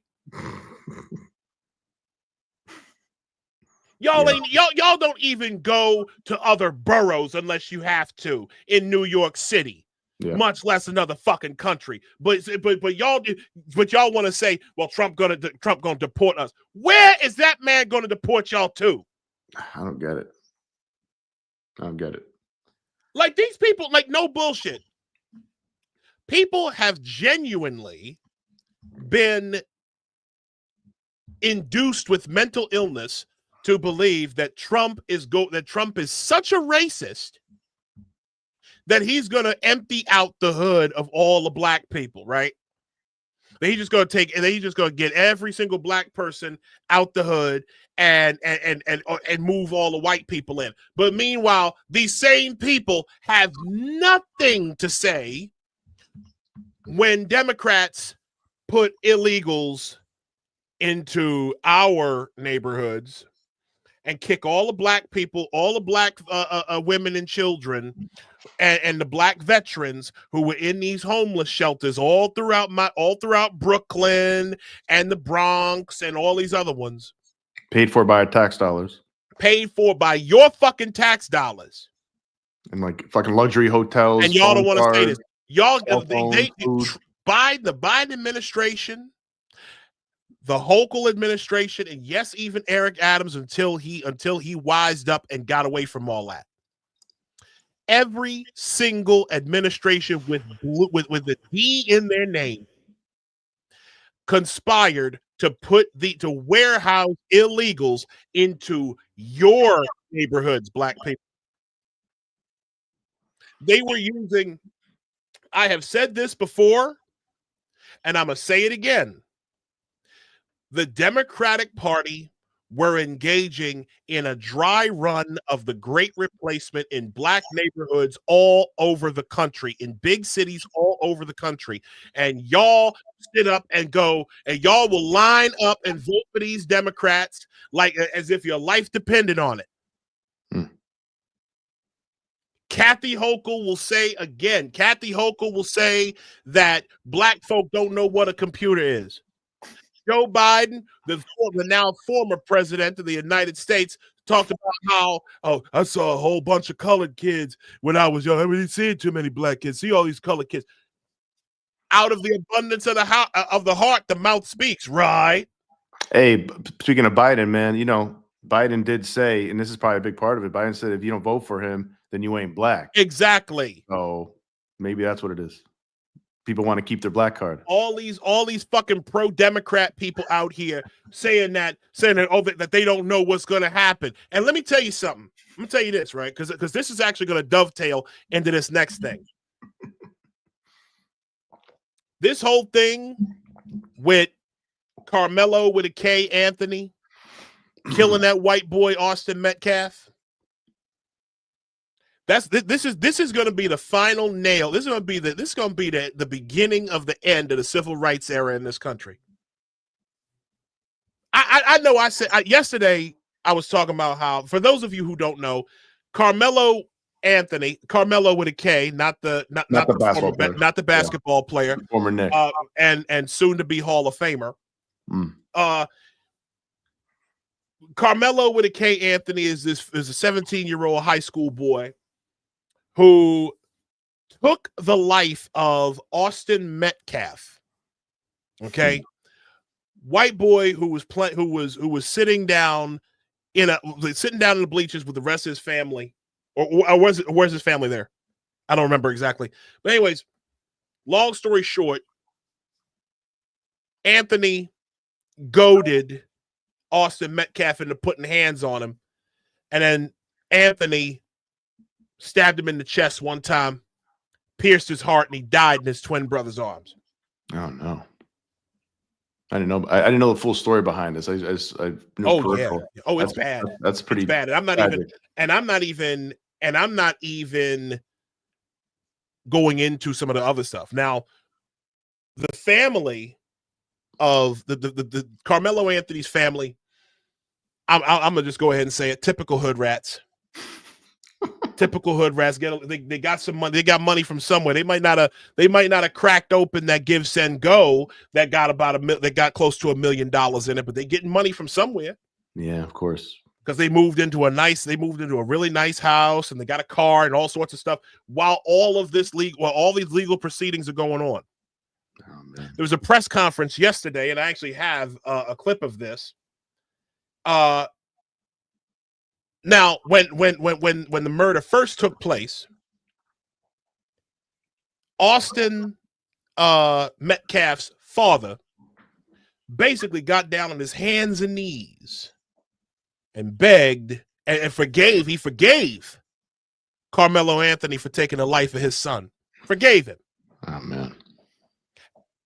At this press, if this press conference, if you want to call it that, Austin Metcalf's father actually went and attended, stood silently, and then the representative for Carmelo's family, for Carmelo with a K, Anthony's family, went on this legendary tirade. Out of breaking news and an update on the deadly stabbing in Frisco. Frisco police just confirmed a swatting call was made tonight. Oh, wait. That's wrong. That's something I meant to add. That's I'm getting ahead of myself a little bit. Yesterday I had said that this whole thing with Austin Metcalf and the family and with Austin Metcalf's murder was a distraction meant to sow division amongst Black conservatives and white conservatives, and that people should really look into it before let it play out in the court of law rather than the court of public opinion, because there's a lot of mudslinging back and forth. This happened today, or no, this happened last night. The Metcalfs, according to this local news report, got swatted. Kind of breaking news and an update on the deadly stabbing in Frisco. Frisco police just confirmed a swatting call was made tonight to an address belonging to the victim's father. Now that's a prank call designed to bring a lot of police to a scene. Tonight, Jeff Metcalf confirms to WFAA he wasn't home when it happened, but he did arrive about 5 minutes later. Now, this is new information, and right now we're working to learn more details. But earlier today, everything stopped and heads turned when Metcalf showed up to a news conference called by the suspect's family. Tonight, Matt Howerton has a desperate plea from Carmelo Anthony's mother. They came to speak for the accused. Jeff Metcalf came for his son. The father of Austin Metcalf surprised cameras at a press conference in Dallas Thursday, waiting for the mother of Carmelo Anthony to speak for the first time. Anthony, 17, now charged with murder, out on bond after telling police he stabbed Metcalf in self-defense. Metcalf's father asked to leave the press conference, and then it began like this. The father being at this press conference. These are my words. Don't quote anybody. Is a disrespect to the dignity of his son. Metcalf telling WFAA he was just there to listen. I'm not here to create a disturbance. I'm just here to stand by and witness this press conference. And shook the hands of officers before leaving. Since he was asked to leave the press conference, we asked Metcalf what he thought about those remarks. Thursday night, he told us he's not talking to any media right now. Our family has been under attack. Anthony's mother, Kayla Hayes, did eventually speak. The claims that were used about the public donation to buy a home or anything else are completely false.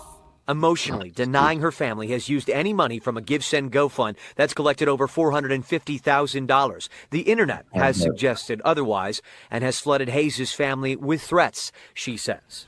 My 13-year-old daughter is afraid to sleep in her own bedroom. At the presser, it was also revealed that Frisco ISD has moved to expel Anthony weeks before he was supposed to graduate. An accusation of murder on school property results in an automatic expulsion per the district's code of conduct. Anthony could appeal, and an advocate suggested that may happen. Thank you, and God bless you. Good Lord.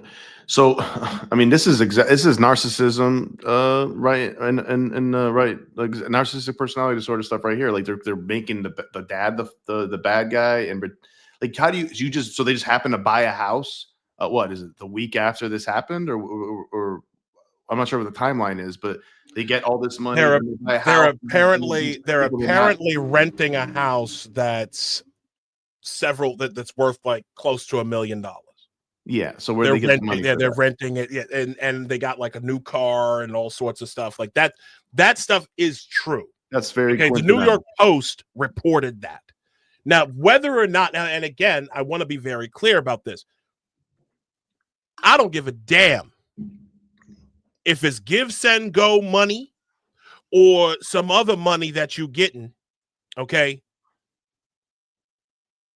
that money came from somewhere.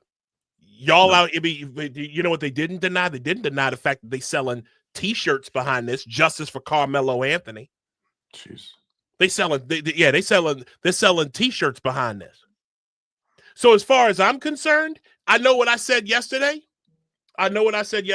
And I've never actually done this, but I take back what I said in them videos yesterday.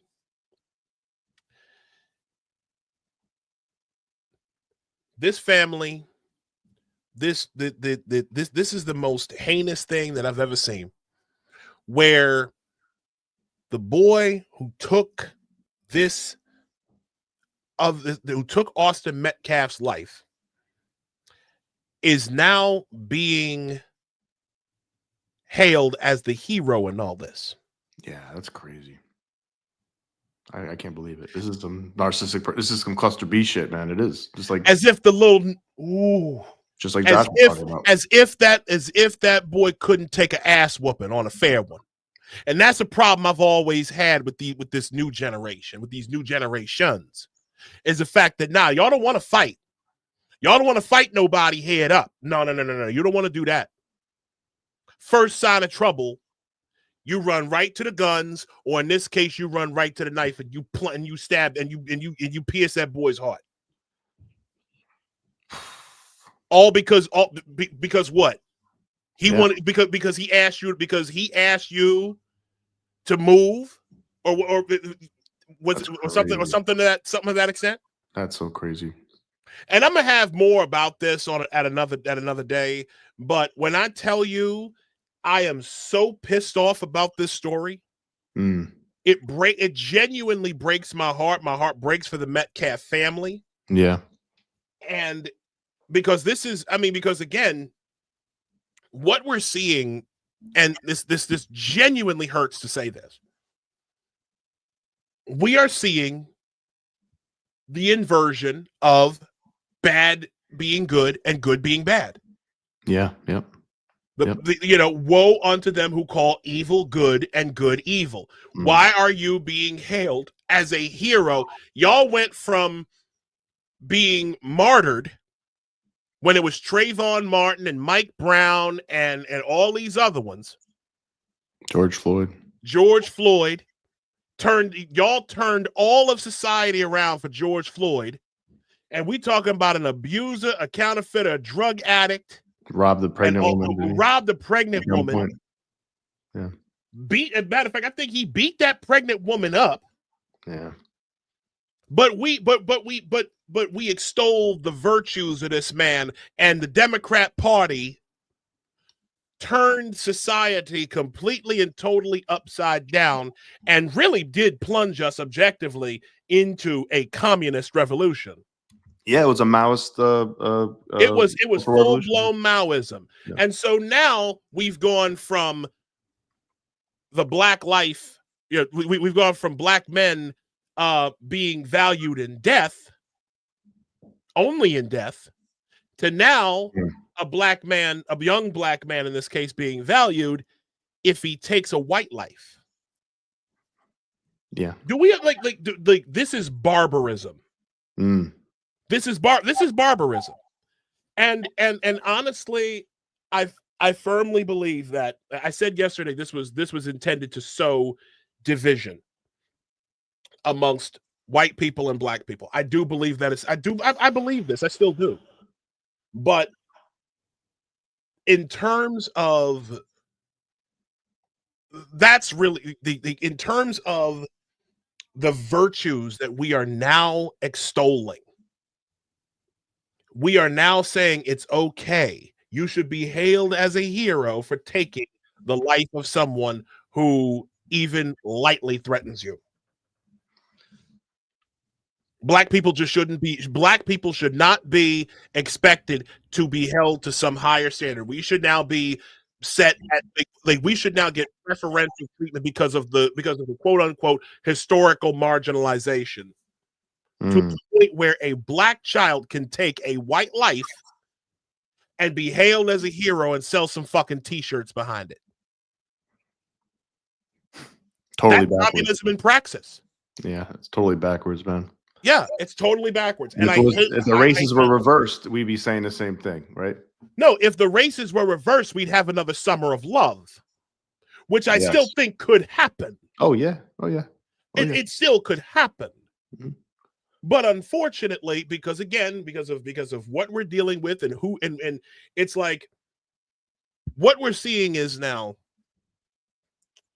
even though the Democrats have lost power on the national level, They still hold society. They still hold social power.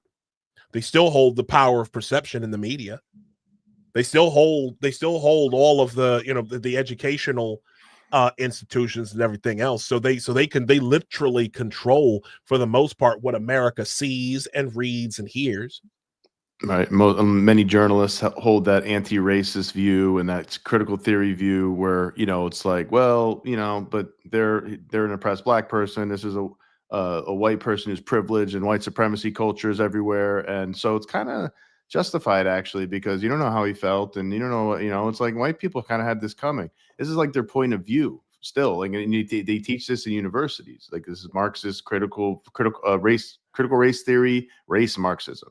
Mm-hmm. You know, it is. And that's why these people, this is why this, like, even quote unquote top journalists, top publications, very smart people, sometimes this is the way they see things, or they pretend this is the way they see things, and they will celebrate this, and they'll even lie about stories, or they'll mischaracterize stories, or they'll be quick to jump and be like, I bet you it was a white man who did this, and then ends up being like a freaking Latino or brown Muslim guy who did a shooting, a mass shooting, stuff like that, or a trans person, and then they don't talk about the story anymore. Nope. Like that's the kind of stuff they do, and it is absolutely bananas. Like, if this is all the way Isaiah characterized it, and it looks like it is based on what we just saw, it's like, how the hell is anybody celebrating this kid? Like, how is this, like, the dad can't show up to the press conference? How dare they say he's disrespecting his son's legacy or whatever they said? It's like, they killed his fucking son. He should be able to show up at the press conference if he wants, and you're making him out to be the villain? What the hell's wrong with you? What the hell is wrong? It's because well, it shows just the crazy overall. It shows that every single social construct the Democratic Party have claimed to uphold is all gone. It's all over now. Stop looking for it. It's gone. Remember how years ago they used to get on everybody about victim blaming and all that? Yep. Don't blame the victim. Believe all women. Remember that? Believe all so and so. Yeah, that all shit black is people, out. Black Lives Matter. Yeah, right. Believe all black people. That's how Taxi Funtas got caught up. Yep. Because black folk would never lie about the racism they experience. And look what happened. Yeah. But that enrages me, because now the victim, it's no, we're going to blame the victim. If the victim hits certain identity points, if the victims of meets certain intersectional criteria, now we're going to blame you. You had this coming. This is societal retribution. Yes, that's what they believe. You're right, and we're going to. That's not an exaggeration. Did you? Hey, on this topic, Isaiah, do you hear about the Deshaun Leith situation too? Oh, you mean the critical consciousness berserker? Oh yeah, I heard about that. So I heard about that. I mean, I don't know the exact reaction from the left is, but I'm assuming some of them are running with it. They're like, "Oh, cop killed him." Nope. This isn't no. Nope. Because guess what? No. Because guess what? Body camera, baby. But they still will run with it. Some of them will. They gonna try. But guess what? But it's going to fall flat. Because again, what did we see? What did we see? Matter of fact, let me pull it up. He's a black charity worker, community leader. So that's the first thing they lead with. It's like he seemed like he was high as fuck on something, and he was just trying to beat the shit out of a police officer on the highway. He's lucky the police officer didn't. If I was the cop, I probably would have shot him like 2 seconds into it, because I'm not trying to get thrown into in front of a car in the highway. Like you can't risk that. It's my, I got a family. I have, kids. I have people care about me. I'm not gonna like risk my life and not defend myself to the full extent. I'm not gonna have a fucking boxing match with some guy who's bigger than me on the freaking highway. Like, I'm surprised this cop showed so much restraint. It's crazy, because people don't understand how dangerous that is. All you have to do is get bumped into the wrong car and you're done. I said this. I'm trying to find my quote, quote tweet, because I quote tweeted this. either yesterday or a couple days ago, where I said this is what happens when critical consciousness reaches critical mass. And I'm trying to find it now, because for those of you who don't know about this, this guy Leith is like, he's bad news, bro. Like he had already been in some trouble, but then here we go. Wait a minute, that's not it. Like, you know what? I am gonna pull this up. I'm gonna pull this up right here, because people need to see this and understand it. Let me just go to present. Bear with me a second here. So Isaiah, the left hasn't been running with this then? I haven't really caught up with like Twitter, but I just saw this story, and I think so. This guy died or no? Deshaun Lee? Oh yeah, he did. So he did. How did he die from? He did get shot. No. Yeah, they got there. They were fighting for a freaking while. They were, and so what ended up happening was, this guy, Jesus Christ, he looks fucking possessed. No, he was. He looked. This guy looks like he's demon possessed. Okay, he was super high on something, I think. And I'm still looking for the video, but this guy fought with a cop, ate a taser. He ate being tased. Okay. Yeah, he was that cop's. He stole that cop's cruiser. Jeez. Went on an 11-minute chase. Okay, an 11-minute chase, and eventually did get done up by the by the police. Which he doesn't have a choice. The cop doesn't have a choice. I'm surprised he didn't do it like freaking 5 minutes earlier, because this is such a dangerous situation. You know, and it's not up to him to be like, well, you know, let's see if he calms down. It's like he was not calming down. This isn't a highway. And you know, this is the kind of situations that the left would run with if there wasn't body cam image and like, oh my God, a cop killed another unarmed black man and all this stuff. And it's just like, this stuff happens more than you think. And I'm sure there's definitely times when cops are wrong and cops are assholes and even being racist sometimes and stuff like that. And maybe they're mistaken. They shoot too quickly. But this is one of those situations, like cops go through this a lot. And I think, you know, the BLM, George Floyd summer, you know, kind of they characterize cops as like, you know, just killing black people all the time. And I think it was like there's only like 20 unarmed black people that were killed like the year prior or something, which is more than you want to see, obviously. But that's such a small, minute percentage of situations in a country of 330 million people. You know, that's actually fucking good. That's actually great that the cops are not doing it that much. But they characterize them as like it was like a free for all where cops are just like hunting black people. And this is the kind of stuff cops have to go through, and they deserve more respect. You know, especially the good ones. They deserve more respect, and realize that some of this stuff is these kind of situations. So I found the video. Okay. I found the video. This is a bit disturbing. There's nothing bad there's nothing like bad in here that hasn't already been shown. But yeah, this is the body cam. Apparently, he was in prison before too, which I'm not surprised by based on his behavior. Yeah, this guy was nuts. This guy was nuts. Yeah. That's Jesus, bitch. That's Jesus, bitch. That's Jesus. That's Jesus. On the ground.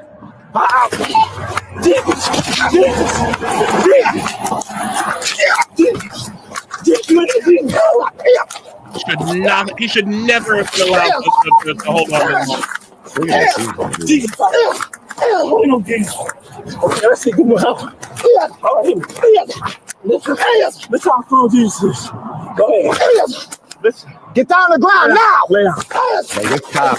I would have taken some distance, pulled out my pistol, and popped him in the leg a couple times at least. I'm a Jesus. Now you did that with off the radio. Look at that. The devil off the radio. Play that good gospel music. Everlasting God. In the name of Jesus. Thank you. Hey. You guys got the Holy Spirit in them. Anything that get behind me, I rebuke anything that's in front of me that's not a follower of Jesus. I tell them to get off the highway. If I can catch my breath, Jesus. Hallelujah. You know why I believe? Because I ain't got a mark on my face. You know why I believe? I got Jesus, baby. I got Jesus. The fuck out the way if you ain't got Jesus. And I told him about us looking forward. It ain't no next place mentality. It ain't no next place. It ain't no next place.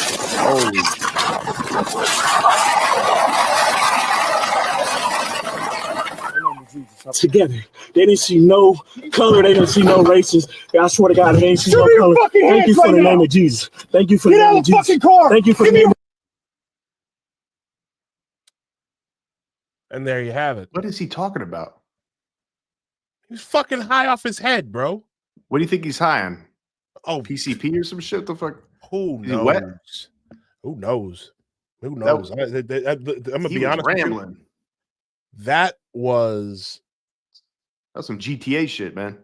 Well, it was. It absolutely was. And you see, like he wasn't even phased. San Andreas. Well, yeah, but you see, he wasn't even phased. He was still going, even when he rolled the car. When he rolled the cop car, that guy was out of his head. Yeah, he was. That guy was out of his head. There was nothing. But see, like, there's nothing when it's this far out in the open. Like, you can try that whole community organizer shit. You can try, because you could try all that community organizer nonsense. You can sit there and act as if this guy was an upstanding member of the community. Whatever the fuck he was on should let you know that Homie was not right. Homie was not in his right mind, and he was on some very, very powerful substances that he had that nobody has no business being on. Yeah, he lost control, man. It's sad. It's sad. Who knows what's going on in his life, but I just hope we don't hear any bullshit from the left. I know we'll hear probably from some. You will. Some stupid ass BLM people or journalists, woke journalists. Yeah, trying to make it seem like it's the cop's fault. It's like, no, the cop really held back quite a bit because he was. That was significant. Very dangerous situation for him. Oh my God, that could have been bad. Mm-hmm. That could have been very, very bad. That was a lot worse than what it could have been. But anyways, that's our show for today. I want to thank each and every one of you for joining us this Friday afternoon. Shout out to Action Tunes, by the way. He was shouting us out, saying Happy Friday, Kings. I think he said. I appreciate that. Yeah. Check out Action Tunes. Check out their animation, man, video games and stuff they got. Happy Friday, Kings. There he is. Action Tunes. Listen.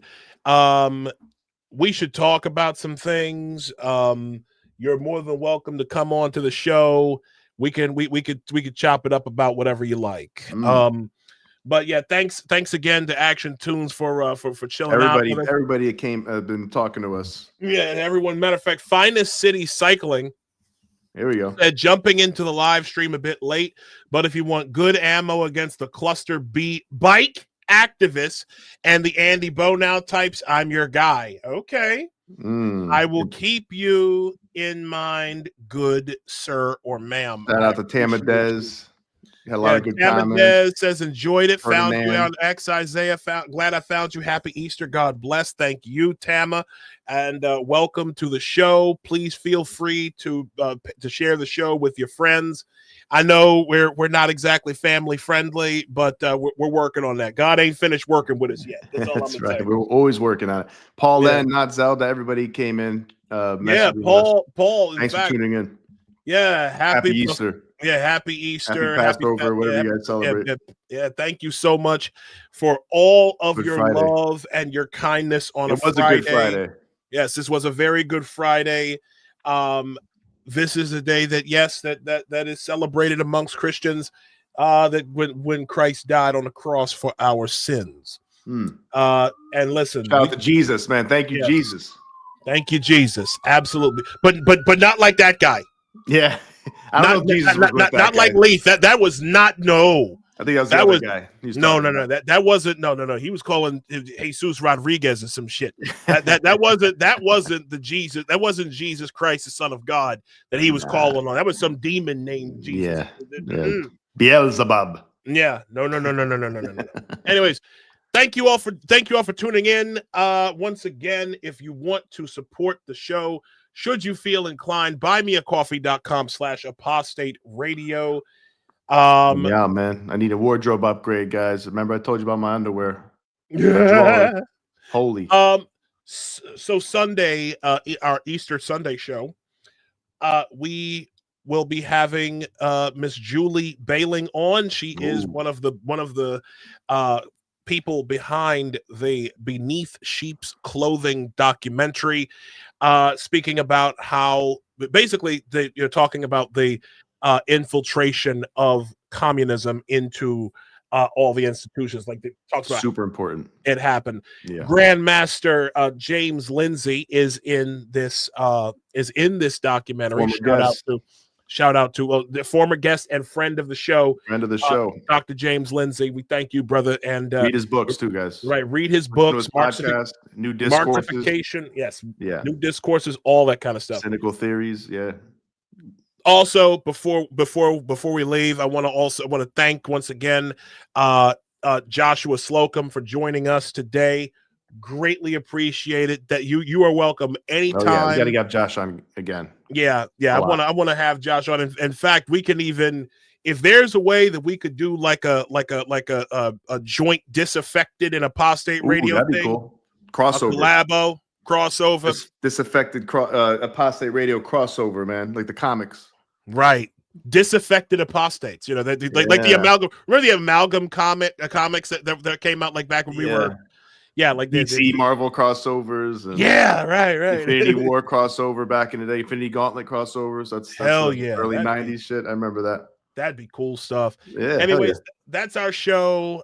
Enjoy your Friday. Enjoy follow your us, guys. Follow us. Please Isaiah L. follow Carter. us. My brother Isaiah L. Carter at X. Me, Nostra Chavez on X. And Apostate Radio NY. Tama has one last thing that she says. She also thank you for pronouncing my name correctly. Most don't. Tama Dez, is that right? Tama Dez, yes. Tama Dez. Ma'am, thank you. And again, thank you for taking time out of your busy Friday to come speak with us. So once again, thank y'all. We will see you on Sunday night. That's right.